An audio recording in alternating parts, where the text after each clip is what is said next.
Hey everyone, today I'm giving you a closer look at the Tusk First Line Plastic and Lens Cleaner and Polish. This is going to work great for motorcycles, adventure bikes, and even UTVs. Now, if you have one of these machines, you know that clear vision is essential and you need a way to clean things off like your windshield or the visor on your helmet safely without damaging the surface or leaving an oily residue behind. So that's where this stuff comes into play. It's safe on most plastics, acrylic, and even polycarbonate surfaces.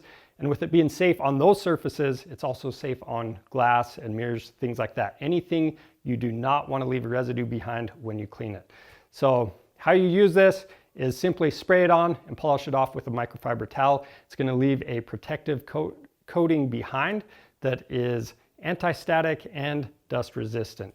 So again, if you want clear vision on your machine, whether it's for the windshield or your visor on your helmet, you're going to want to pick some of this up. You can find it on our website. Just click the link in the description below. We offer free shipping on orders over $75. So take advantage of that and subscribe to our channel for more helpful content. I'm Charles with Rocky Mountain ATV MC. Thanks for watching.